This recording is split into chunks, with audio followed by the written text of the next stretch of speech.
You see, we need to understand the power of God and the love of Christ towards the backslider. You see, I remember sitting in a church building the one day and having the preacher preach to me, and he was saying to us that God is the God of the second chance.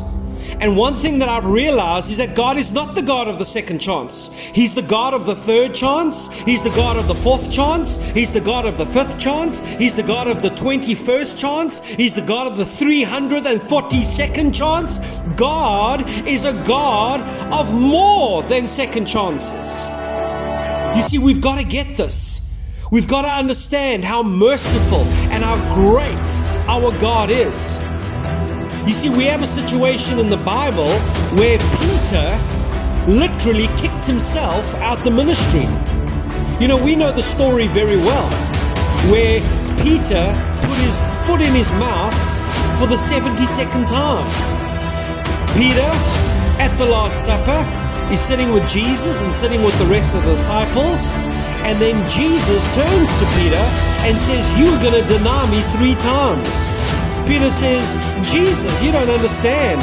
Not only am I not going to deny you, but I'm even willing to die for you."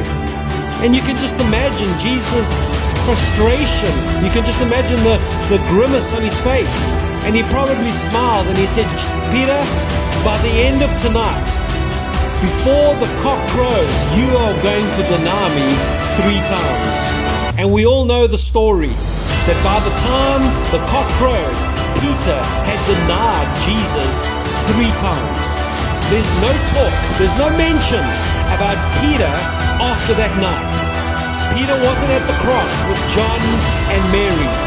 Peter wasn't around the tomb after 3 days. Peter had left the Christian ministry and gone back to fishing. Peter had probably realized in his heart, you know what? I've messed up too many times. I've messed up. Jesus asked me to stay awake with him in the Garden of Gethsemane, and I fell asleep. He then asked me a second time to stay awake and to watch, but I fell asleep. Then the army and the soldiers came to arrest Jesus.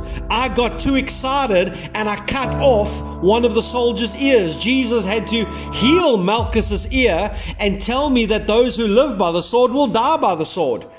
Then I go and open up my mouth saying that I'm willing to die for Jesus, but I couldn't even witness about him to 3 people that night, and I denied him. And when the cock crowed, I realized I actually couldn't do this Christian thing. I actually wasn't a very good ambassador for Christ. And so Peter reasoned in himself that he's not good enough, he's not cut out for this Christian thing, and he went back to his old life. He went back fishing. He went back to his wife. He went back to his old life, and he thought, you know what?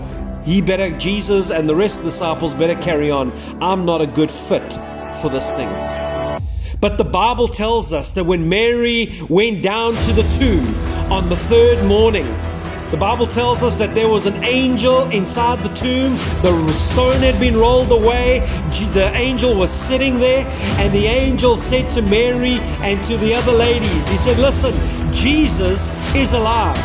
And in Mark chapter 16 verse 7, he says this, "But go, tell his disciples and Peter, he is going ahead of you into Galilee. There you will see him just as he told you." You see, he needed to tell Mary and the other ladies to tell the disciples, but make sure you also tell Peter, because Peter has written himself off. Peter doesn't reckon that he's part of the group anymore because he messed up. How many times have you made promises to God of things you will not do anymore, but you end up doing them? How many times have you made promises to God of things that you will do, but you end up not doing them? Time and time again, we've made promises to God and we have always let him down. But the good news that I have to preach to you today is that God is not only the God of the second chance, he's the God of the 10th chance, he's the God of the 40th chance, he's the God of the 500th chance, because our God is a God of mercy and a God of grace. And I want to tell you that when Peter wrote the book to the Roman church, and he wrote the book of Romans, he said, listen, I want to tell you something, because when sin increases, grace increases even more. Does that mean we go on and carry on our lives of sin? Absolutely not. But to the Christian, to the one that loves God, to the one that has a heart to follow God and to please God and to give their lives to God, listen, there is endless grace for you. God is not going to write you off after the second or third time, because he's going to tell you the same thing he told those ladies. Go and tell the disciples and Peter. God had not written Peter off, and Jesus has not written you off. Hallelujah.